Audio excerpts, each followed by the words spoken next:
The movie opens exactly where the first one ended, with a woman named Grace smoking a cigarette in her blood-soaked wedding dress as a mansion is burning behind her. She soon collapses from exhaustion, after which the paramedics urgently rush her into an ambulance. While unconscious, she is haunted by memories of her wedding day, and the trauma she was forced to endure after that. Sometime later, Grace wakes up handcuffed in a hospital bed when she's approached by a detective named Roger. He claims she is currently being detained by the police for arson and murder, as 2 dead bodies were found in the mansion, and they know the blood on her wedding dress wasn't hers. Just then, they are interrupted by Grace's sister, Faith, who turns out to be Grace's emergency contact. So the detective decides to leave them alone for now, and tells Grace he will take her to the station later. It turns out the sisters haven't spoken in a long time, and have a lot of bad blood between them. Faith asks what happened to her, and after some hesitation, Grace finally proceeds to explain the events that unfolded in the first movie. It turns out that Grace had just married a man named Alex, who comes from the immensely wealthy Ladomas family. On her wedding night, she drew a cursed card of hide and seek from their box, which meant that the family had to hunt her down before sunrise. Even after relentless attacks, Grace somehow still made it till dawn, and since the ritual failed, all the family members exploded into bloody pieces in the morning. Grace says how after that, she saw a see-through man in a chair nodding at her, who was none other than the Satan named Mr. LaBelle. Upon hearing this, Faith is stunned, and tells her sister she is going to jail, since no one is going to believe this. Elsewhere, in Rhode Island, we see an old man named Chester Danforth, who is watching an ongoing war on TV. He calls someone to approve a ceasefire, after which the news about the ceasefire appears on TV. Chester is then approached by a man who is only known as the lawyer, and he reveals that the Ladomas family is no more. A shocked Chester sends a message in a group chat called High Council, informing them that the bride of the Ladomas family survived, which means the ball is still in play. The message is received by a woman named Chen Sing in China, Ignacio in Spain, Bill Wilkinson in New Jersey, and 2 brothers called Madhu and Viraj in London, and they all seem excited for some reason. Later, Chester is approached by his children, Titus, and Ursula Danforth, and the old man tells them how the bride survived, which means the ball is in play. Titus seems devastated for some reason, but Chester asks him to be a man.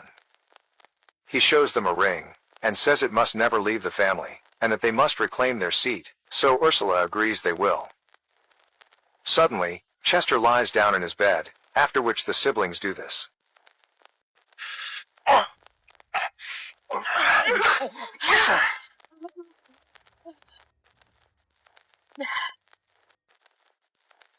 Meanwhile, Grace is being prepared to be taken to the station by Detective Roger when, suddenly, he is stabbed in the neck with a knife. The attacker turns out to be none other than Bill Wilkinson, who has apparently come to kill Grace, and ends up causing chaos in the hospital. Upon seeing this, Grace and Faith hide in a corner, while Bill desperately begins searching for her. While the man is distracted, Grace quickly grabs the dead detective's gun, and tries to make her way out with her sister. But they are soon confronted by Bill, who prepares to kill Grace, right when he suddenly explodes into bloody chunks, which freaks out the sisters. At this point, Grace realizes that more people will now come after her, so she will have to fight, and can't do it in the hospital gown. She thus puts on her bloodied wedding dress again, and tries to leave, right when 2 masked figures arrive in the elevator, and release a gas. Here, it is revealed that Bill died because he attempted to kill Grace before the game had officially begun. This act directly violates Mr. LaBelle's rules, and also ends Bill's entire bloodline. Elsewhere, Titus and Ursula arrive at the Danforths' lodge and casino, where they begin welcoming their distinguished guests.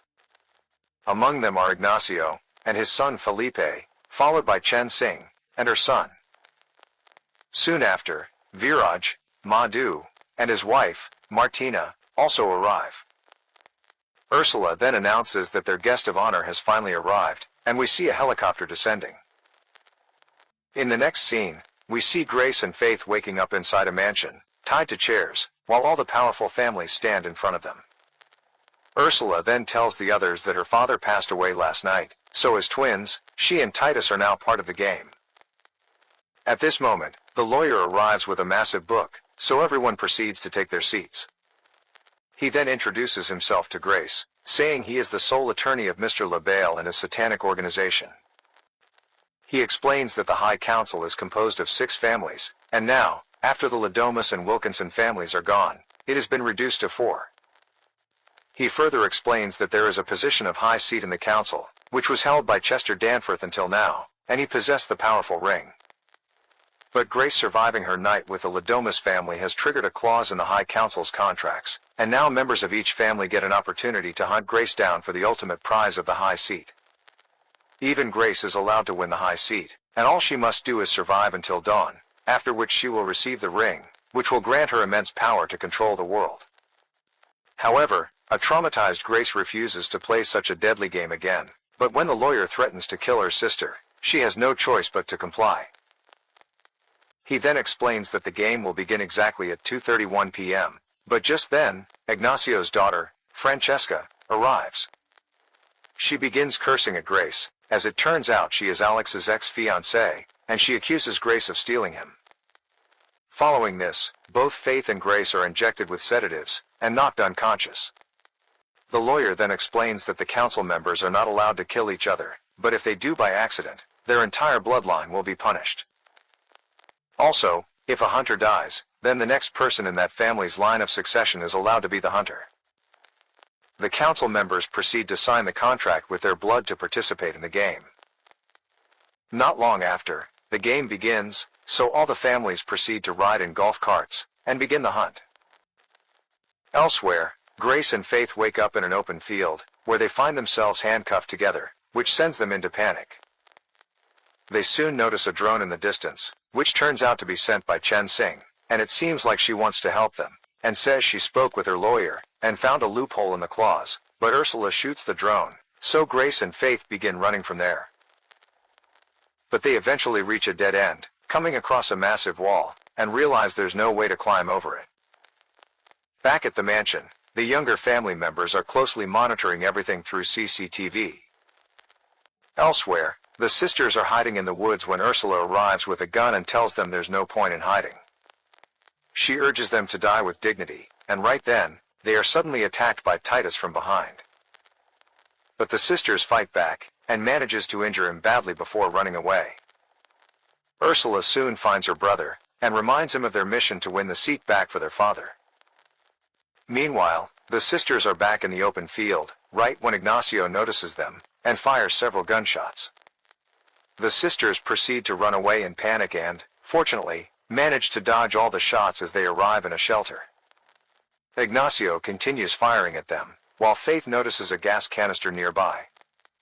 And so, she fills the area with smoke to block the sniper's view, causing him to fire blindly. Viraj suddenly arrives to attack the sisters, but Ignacio shoots a cylinder, triggering a massive explosion. The sisters survive, but Grace is pierced by multiple shards, while Ignacio worries that Viraj might be dead, but to his relief, the man is still alive. Meanwhile, the sisters escape from there, and head to a nearby lodge, where Faith removes the shards from Grace's body, while they catch up about each other's lives. They then hear someone approaching and quickly hide before soon noticing Viraj. The sisters run from there, and arrive at a room, where they find a bandsaw, and decide to use it to cut their handcuffs, but the noise immediately gives away their location. Viraj follows the sound and arrives at the room, but he can't find the sisters there. And then, the sisters immediately jump out to attack him, leading to an intense fight between them. In the end, the sisters manage to overpower Viraj, and force him into an industrial washing machine. Grace hits the sanitize switch, after which the machine boils him alive, until his screams finally stop. After that, they turn off the machine, and when his body comes out, Grace manages to grab his phone. Back in the mansion, everyone is horrified watching this scene, especially Madhu, since, with his brother dead, he is next in line to hunt. However, Madhu is too terrified to go out, so he decides to make his wife, Martina, the head of the family instead. A furious Martina threatens to kill him, but Madhu signs the contract anyway, and hands her the control, which she has no choice but to accept. Elsewhere, The sisters call 911 from the phone and explain to an operator what is happening to them, unaware that the operator turns out to be Ursula, who has intercepted all outgoing calls from the compound. Ursula assures the sisters that help will arrive soon, and tells them to come to the main gate. With this, the sisters proceed toward the main gate when they are approached by Chen Xing, but she claims she isn't here to hurt them. Suddenly, she offers Grace a deal to marry her son, explaining that by doing so, her family will gain the high seat, while Grace gets to live. She also insists her son is kind, unlike Alex, and the world would be a better place if their family were in control, because Titus is a psychopath. She assures Grace that she can do whatever she wants, and doesn't have to truly live as a couple. Even though Faith thinks it's a great idea, Grace refuses, because she doesn't want to join the demonic cult, and hunt innocent people. However, their conversation is interrupted when Ignacio arrives and tries to shoot Grace. Chen Xing shields Grace because, according to the rules, Ignacio cannot kill her. She once again tries to convince Grace to agree to the marriage, but the latter still refuses. Surprisingly, Grace grabs Chen Xing's hand and uses her sword to slit Ignacio's throat. And then this happens. Oh no! Technically, it was Chen Xing who killed Ignacio and broke the rules. This means her entire bloodline is doomed, and her son also explodes in the mansion. Following this, the sisters grab whatever weapons they can find and move forward, and on the way, Faith confronts her sister for abandoning her years ago. Grace tries to justify herself, saying it was a once-in-a-lifetime scholarship opportunity, and she had no way to take care of Faith. Shortly after, the sisters once again call 911, and this time it is picked up by Titus, who urges the sisters to head toward the front gate. But when Ursula and Titus get there, they are immediately ambushed by the sisters from behind. Faith threatens Titus with a sword, while Grace holds Ursula at gunpoint. Grace demands to know how they can open the main gate, but Titus refuses to reveal it, no matter how much he is beaten. At this moment, a car suddenly arrives there, and a clash breaks out again between the two groups. The car is being driven by Martina, who has come for her own hunt, but instead of attacking Grace, she shockingly crashes through the gate and escapes. During this, Faith manages to overpower Titus, so Grace tells her to run away and save herself, to which the latter agrees. Grace is attacked by Ursula, who brutally stabs her in the shoulder with a rod. But just as she is about to finish her off, Faith knocks Ursula to the ground, saving Grace. The sisters then speed away in a golf cart, while Titus and Ursula slowly rise from the ground. Back in the mansion, Madhu says he is ready to hunt now, but the lawyer states he isn't allowed to, as he is no longer the head of the family. All his assets are now owned by Martina, and he has nothing left, which leaves Madhu upset. At this moment, Francesca arrives wearing a white dress and decides to step out to hunt, since her father is dead. Elsewhere, the sisters arrive at another building, where Grace pulls the rod out of her shoulder with immense pain, while Faith finds pepper spray nearby. Grace scolds her sister for not running away earlier, saying she could have saved herself or contacted help.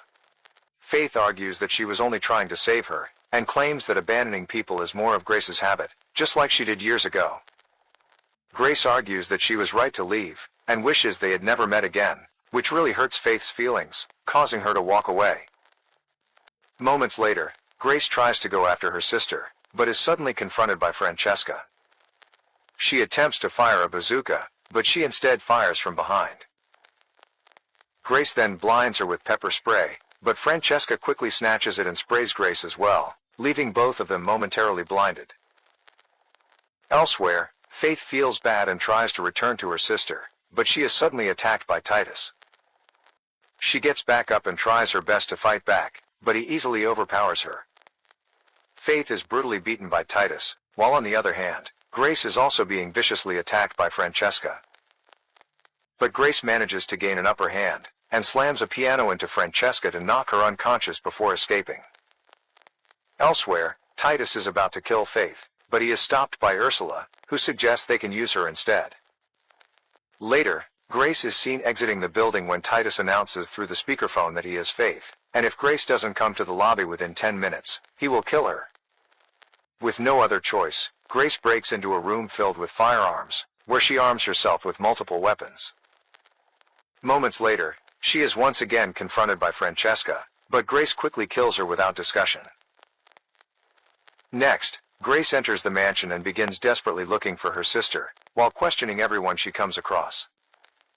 At one point, Felipe begins shooting at her, but Grace narrowly dodges the attack and escapes. She then hides in a room and barricades herself, right as Titus arrives with Faith and threatens to execute her. In a desperate move, Grace proposes marriage to Titus, which would automatically grant his family the high seat, and allow her to live. Upon hearing this, Titus accepts the proposal without hesitation, after which Grace finally exits the room. They then begin making preparations for the wedding, and the sisters are cleaned up. Later, Grace is approached by Ursula, who warns her that her brother is a dangerous man, so they both need to work together to keep him in control. Unfortunately, Titus overhears this conversation, so he grabs his sister, and tells her he is not a man who can be controlled. He then brutally kills Ursula by snapping her neck, while Grace watches in horror. Later, Grace is escorted to the altar, where all the surviving council members are gathered for the wedding. The lawyer then prays to Satan, and proceeds to officiate the ceremony.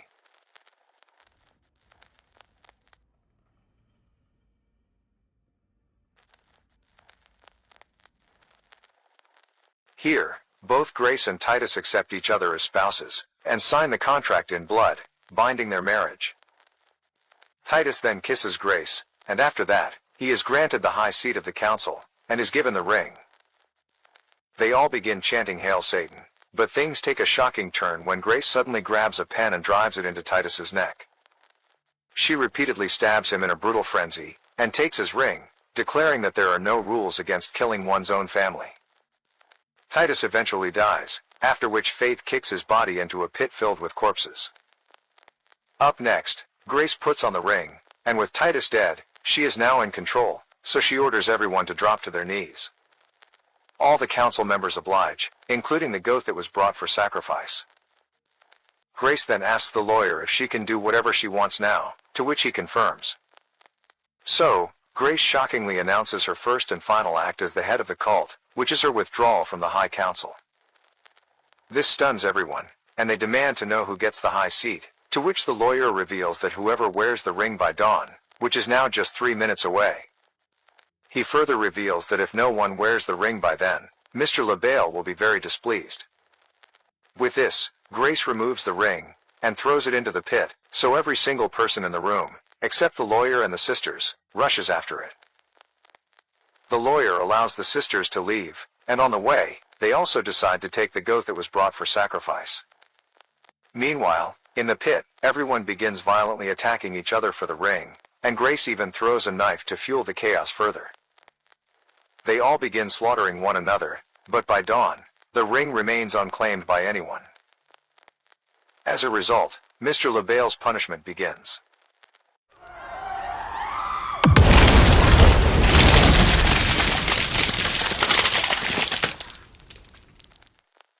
Madhu, who didn't enter the pit, believes he has survived, until he suddenly explodes as well.